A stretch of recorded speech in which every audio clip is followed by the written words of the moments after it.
V današnjih novicah med drugim VDC Novo mesto bogatejši za razkuževalnik, v Mirni Peči dvig cen vrtca, vinska Vigret bo.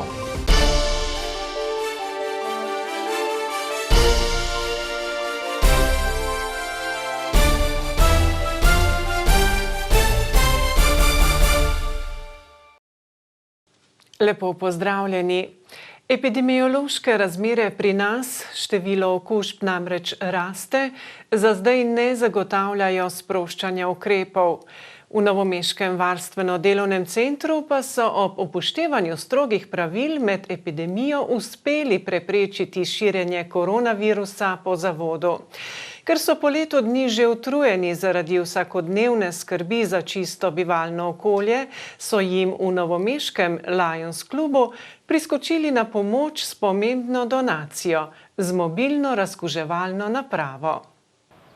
Naj bo vaš vsakdan olajšan, bivalno okolje 170 varovancev, od teh 85 v institucionalnem varstvu pa še varnejše, so izpostavili o predaji razkuževalne naprave podjetja Trend Medical.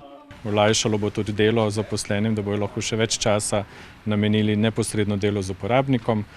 Tako da jaz bi v tej priložnosti se zahvalil tako Lionsom kot podjetju gospoda Zupančiča, ki nam je to doniralo. Razkuževalnik je obenem darilo Lions kluba Novo mesto, ki z VDC-jem redno sodeluje že več let in je bil tudi v tej akciji posrednik, in podjetja Trend Medical za 40 let delovanja VDC-ja Novo mesto. Vemo, da je osebje, da so medicinske sestre, pravzaprav negovalci, bolničari, vsi že utrujeni od tega leta, žal pa še ni konec. Zato jim želimo pomagati tudi na ta način.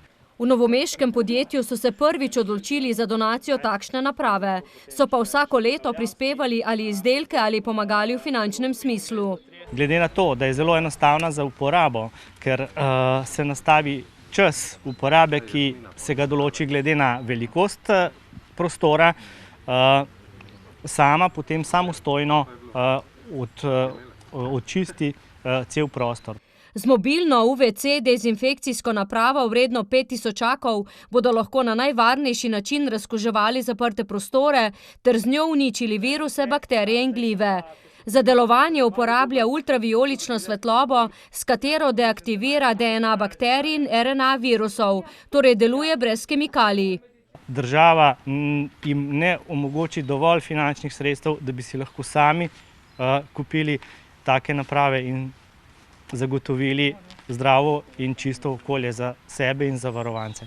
Napravo bodo, dodaja, lahko uporabljali večkrat dnevno, saj potrebuje zelo malo pomoči pri delovanju.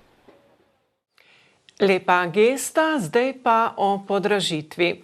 Starši mirnopeških otrok, vključenih v vrtec, bodo odslej na položnicah prejemali višje zneske, saj so tamkajšnji občinski svetniki na včerajšnji seji potrdili nove cene predšolskega varstva. Te bodo za prvo starostno obdobje višje za dobrih 8 in za drugo za 4%, kar je vseeno za pol manj, kot je bil prvoten predlog. Nazadnje so zvišali cene v vrtcu Cepetavček v februarju 2019. Razlogi za tokratni dvig pa so kot povsod dvig plač in napredovanja v javnem sektorju ter višji materialni stroški in storitve. Večina staršev je med 4. in 7. plačilnim razredom. Občina Mirna Peč v vmesnem času ni dvigovala cen. Sedaj pa je res napočil trenutek, ko ni bilo več druge rešitve, saj je ena izmed nalog občine zagotavljanje nemotenega delovanja vrtca. Kot poudarja ravnateljica, vsekakor je bila odločitev za zvišanje cen težka, a nujno potrebna. Vsi izračuni ekonomske cene to zvišanje potrjujejo, vendar noben čas ni primeren čas za dvigovanje cen, ne glede na panogo. Obenem v Mirni Peči z aprilom po dolgem času odpirajo medletni oddelek. V prostorih Polonce, sicer to nam pomeni, da moramo tudi opremiti tako notranjost opreme kompletne, tako da nas bo stroškovno kar nekaj stalo, vendar mislim, da je to prav, da omogočimo ljudem, da lahko otroke dajo v vrtec. In sicer v aprilu bomo odprli polovični oddelek, to je za 7 otrok, ki ga bomo počasi zapolnili do polnega. Kot vidite, potrebe po vrtcu v Mirnopeški dolini so velike in upamo, da bo tako tudi ostalo. V vrtcu, ki deluje pod okriljem osnovne šole, so vse igralnice zasedene, tako da manevrskega prostora za ureditev dodatnih igralnic zmanjkuje. Ja, dolgoročno pokaže to, kar smo že takrat mi predlagali državi in smo bili zaradi tega z zmanjšanim procentom sofinancirani, ker nam je država očitala, da gradimo nadstandardno šolo. Med gradnjo šole je bilo v vrtcu 70 otrok, zdaj jih je 190. V občino pa se priseljuje vse več mladih družin, zato bo potreb po predšolskem varstvu vse več. Za te namene imamo po prostorskem aktu rezervirane površine za osnovno šolo okoli 3 hektarje, tako da glede na potrebe verjetno bo treba samo finančno, potem še konstrukcijo narediti, je možno prostorsko graditi dodatni vrtec. Kar lahko pomeni tudi samostojni vrtec, torej ločen od šole.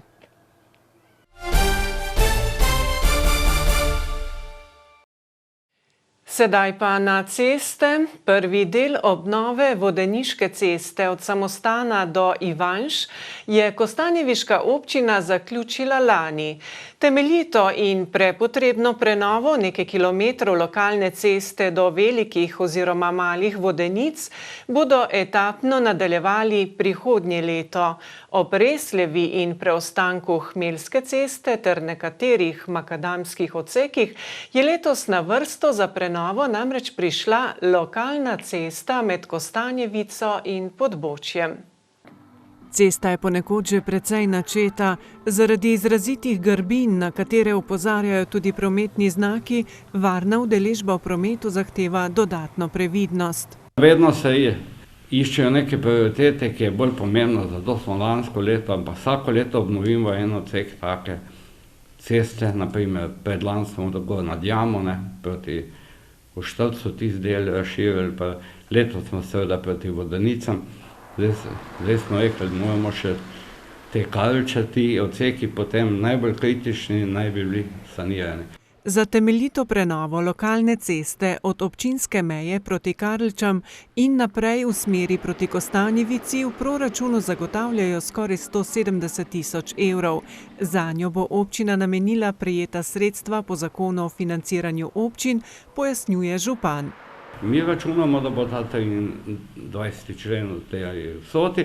Seveda to ni zabetonirano, tako kot ni bila Vodeniška, smo mogli pač občina spet nekaj 50 000 dodati svojih sredstev, če jih bo tukaj potrebno, jih bomo pač dodali. Koliko bo dejansko stala prenova, bo jasno po javnem naročilu za izbor izvajalca, ki bo objavljeno v kratkem, še dodaja župan.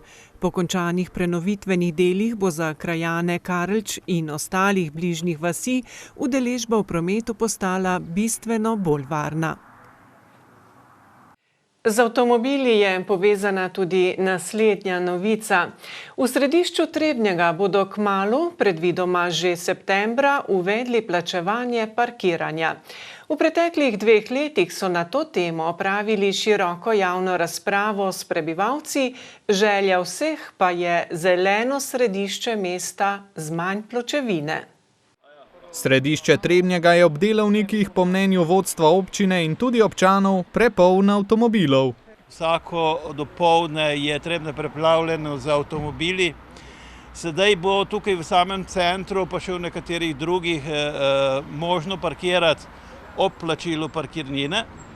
To se pravi, kdor pa ne bo želel plačati ali pa se mu bo škoda zdelo dati 70 centov za uro parkiranja, pa bo lahko parkiral pri stari komunali. Parkiranje bo plačljivo neposredno ob občinski stavbi in v njeni bližnji okolici. Plačljiva mesta bodo tudi pri Ciku in pa na 2 parkiriščih na Gubčevi cesti.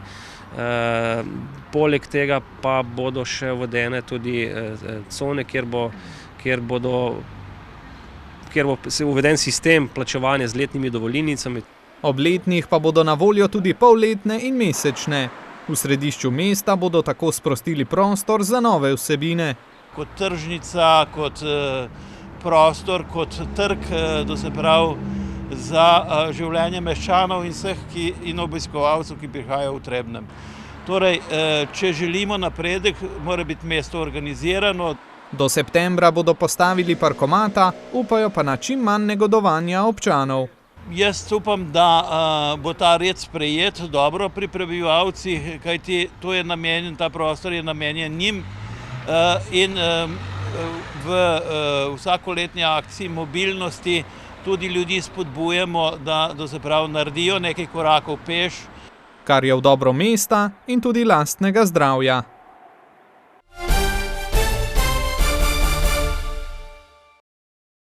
Za konec pa spodbudna novica iz Bele krajine, natančneje iz Metlike.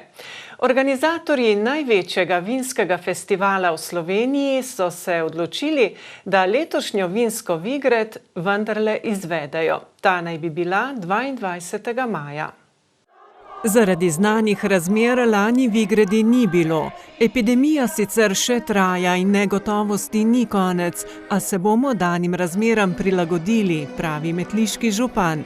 Ja, letos bomo organizirali vinsko Vigred, morda bo to prilagojena trenutnim razmeram, vendar ocenjujemo, da je nujno potrebno, da tradicijo peljemo naprej. Vigred nam vsem zelo manjka, dodaja direktorica zavoda Metlika, pod okriljem katerega bodo prireditev organizirali. Letošnjo Vigred, ki bo enodnevna in najverjetneje zgolj na Partizanskem trgu, bo v soboto 22. maja. Predstavili se bojo naši vinarji, predstavili se bojo naši ponudniki iz hiše Belokranjskih Dobrot še zraven. Nekako bo zadeva usmerjena bolj v ta trajnostni aspekt. In ja, tudi šotora ne bo letos, bo pa živa glasba, če bo to le omogočeno in možno. Večji poudarek bodo letos namenili lokalni gastronomiji, pravi Pezdirčeva, sicer pa je osrednji dogodek tradicionalne prireditve ocenjevanje vin. To bo letos potekalo v začetku aprila. Ocenjevanje bomo poskušali speljati. Upamo, da ostanejo trenutno takšni ukrepi, kakršni so trenutno v veljavi. Temu se bomo tudi prilagodili, najbrž manjše število ocenjevalcev, s tem je najbrž tudi povezano, da bo manjše število vzorcev, upamo, da ne bo prevelik upad. Vsakemu vzorcu mora biti priložen analizni izvid, prispevek po vzorcu letos znaša 15 €. 9. aprila pobiramo vzorce v baru Liber v Metliki v popoldanskih urah in naslednji vikend potem poteka ocenjevanje. Tudi letošnja, čeprav okrnjena Vigred, ne bo minila brez kronanja nove kraljice metliške črnine. O pogojih prijave bodo iz zavoda še sporočili, je pa že zdaj jasno, da bo letošnja prireditev drugačna. Letos bo Vigred usmerjena bolj lokalno. Seveda ne bomo odvračali obiskovalcev, ampak mislim, da bomo se nekako fokusirali na bližjo okolico. Kako bo organizatorjem to uspelo izpeljati, ostaja neznanka, kot še veliko drugega. Časi so resnično negotovi, a zaenkrat kaže, da bomo v prihodnjih mesecih večkrat slišali znane besede. Prosim, pravim vam, da bo, vinska Vigred bo! Danes je Jožefovo in na današnji dan pred 31 leti je začel oddajati program Vaš kanal. Danes je naš program s statusom posebnega pomena v javnem in kulturnem interesu dostopen po vsej Sloveniji in kot eden redkih še vedno viden tudi prek anten. Zadnje leto svoje medijsko poslanstvo v veliki meri prilagajamo danim razmeram, ki jih narekuje epidemija COVID-19. A tako kot večina, vsak na svojem področju dela, uspešno premagujemo nove izzive. Zato verjamemo, da bomo tudi v naslednjih letih ostali televizija dobrih zgodb, ki jih piše življenje na Dolenjskem, v Beli krajini in Posavju. Ostanite z nami in bodite del teh dobrih zgodb še naprej.